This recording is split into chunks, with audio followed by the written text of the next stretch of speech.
That's the way love goes. Y'all seen the title, y'all heard the snippet. We will be talking about the hair and style evolution of Janet Damita Jo Jackson. Having sold over 100 million records worldwide, Janet is one of the world's best-selling musical artists. She holds the record for the most consecutive top 10 entries on the US Billboard Hot 100 Singles Chart. In 2019, she was inducted to the Rock and Roll Hall of Fame. Janet inspires many performers and is credited with elevating a standard of sound, style, showmanship, and sex appeal expected of pop stars. With that being said, let's get into the style evolution of Janet Jackson. With each album, Miss Jackson didn't fall short with releasing the hits, and the same can be said for the fashion. She gave us a new look each time that never disappointed. She started her career performing with her siblings on their variety show, The Jacksons. She later transitioned to acting on shows such as Good Times, Different Strokes, and Fame. Her first two albums weren't quite the success everyone expected, but when she released her father from his managerial duties, moved to Minneapolis, and hooked up with the now legendary producers Jimmy Jam and Terry Lewis, she gained a newfound control. And the rest was history. Control, released in 1986, is Janet's first #1 album on the Billboard 200. Hit singles from that album include What Have You Done For Me Lately? Ooh, yeah. Nasty, Control, When I Think of You, and Let's Wait a While. During this era, Janet didn't show too much skin, if any. Black was her primary color of choice. Oversized suit jackets with fitted jeans and tights was the go-to for the Control era. As a self-proclaimed tomboy, being covered up was when she felt most comfortable. I'm very much so a tomboy. Looking back through some old images, I saw some pictures of myself being 14 and how I was dressed back then. I feel more comfortable that way than the push-up bra and the tight clothes and legs showing. And always being covered head to toe from Rhythm Nation until the Janet Project.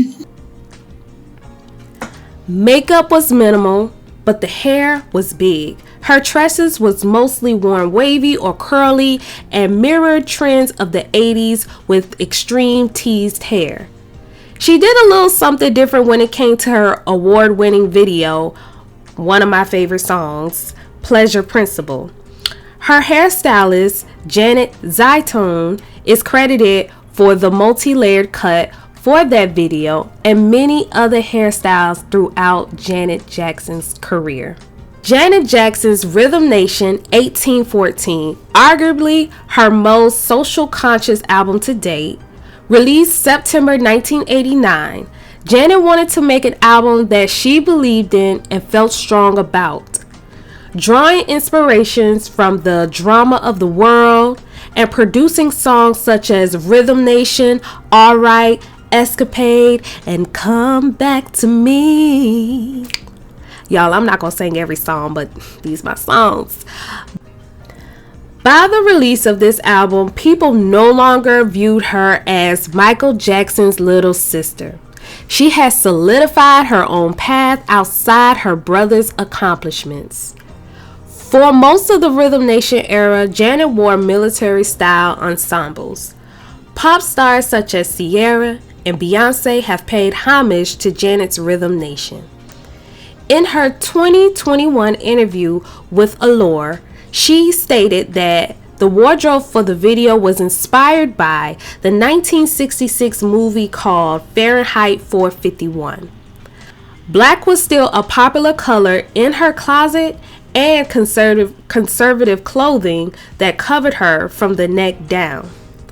She brought a little color in videos such as Escapade and wore her hair straight and full of body. The seventh and final single, Love Will Never Do Without You, is the first time Miss Jackson took on a sexually mature persona, which set the tone for her future projects. Janet, released in 1993 via Virgin Records after signing an estimated $40 million contract, making her the world's highest paid musical act at the time. This album remains one of the only 7 albums in history to produce 6 top 10 hits on the US Billboard Hot 100 chart.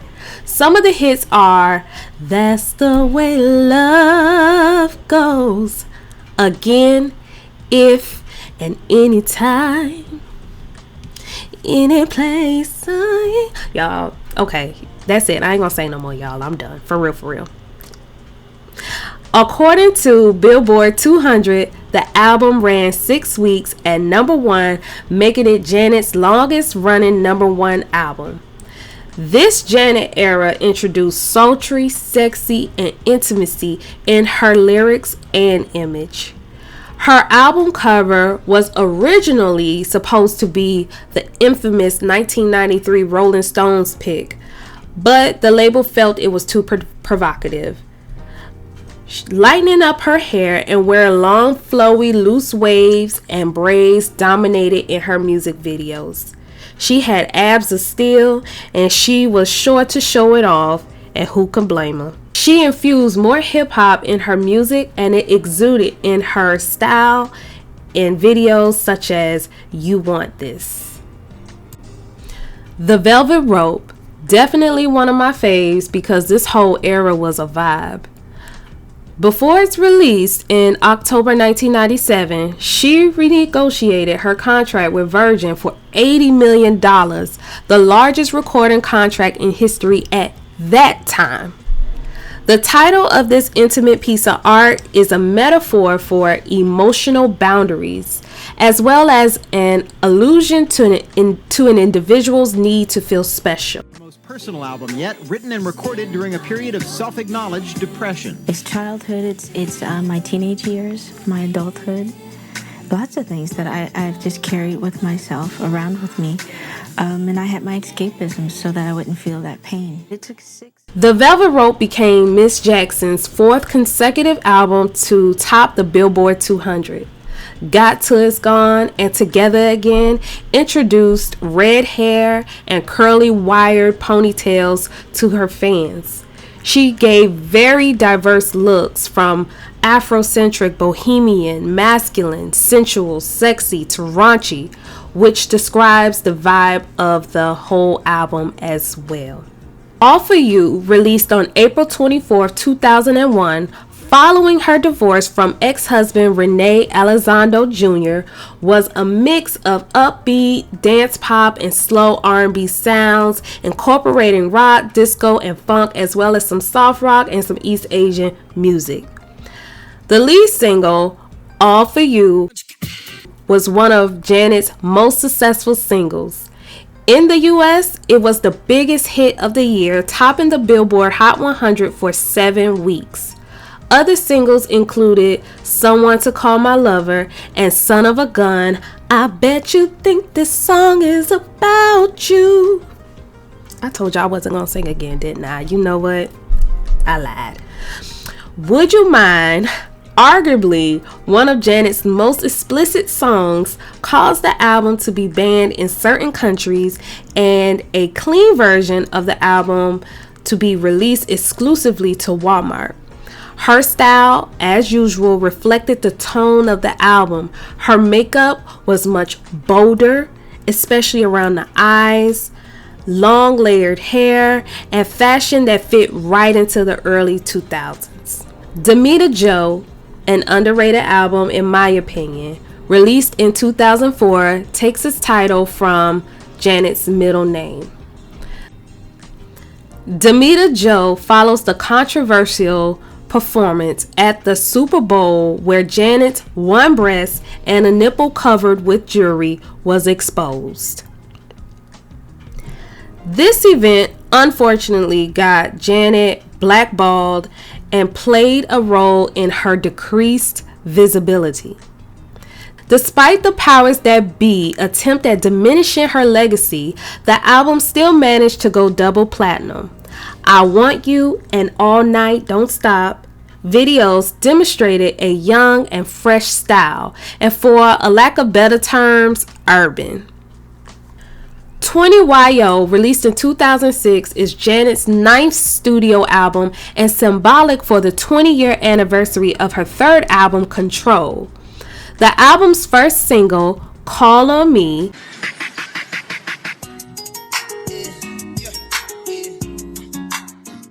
video incorporates Indian, Asian, and African styles with a mixture of outfits and hairstyles with a total of 5 wardrobe changes.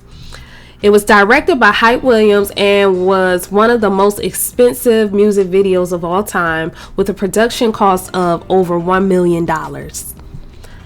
The video did not get the shine and promotion that it should have because MTV reportedly was still mad about the Super Bowl incident and refused to play her video. So Excited, featuring Miss My Neck, My Bike herself, Kaya, was the second single release for the album. During this era, Janet kept it simple and trendy, mostly wearing her hair brown, long, and with a bang. Discipline, her only album released on Island Records in 2009, and absent of her longtime music partners Jimmy Jam and Terry Lewis, was reminiscent of digitized megapop. She went for a different sound, which reflected in the video for the single Rock With You. Sporting a messy asymmetrical bob with a bang, she ditched the midriff tops and sported a more conservative look, but in a sexy way, if that makes sense. She expressed a more futuristic way of style, and that is shown in the lead single, Feedback. Unbreakable, her 11th studio album, was released in 2015 and the first album released under her independent label, Rhythm Nation, distributed by BMG Rights Management. She also reunited with Jimmy Jam and Terry Lewis.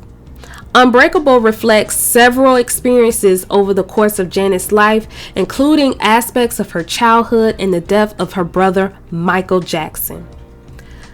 Lead single No Sleep became her 40th entry on the US Billboard Hot 100 singles chart.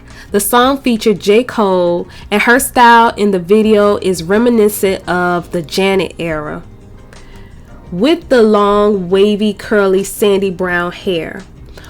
Although Janet exudes sex appeal, her attire in this video and appearances following have been very conservative.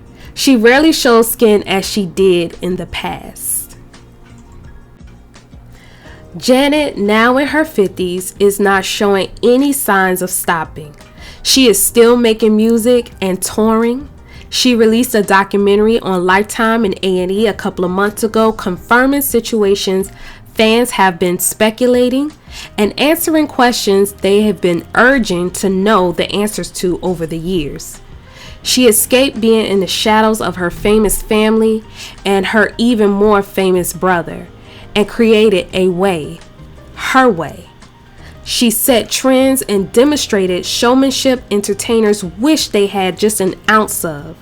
She deserves her flowers, and over here on B-Centric TV, we're going to give it to her. I want to hear from you.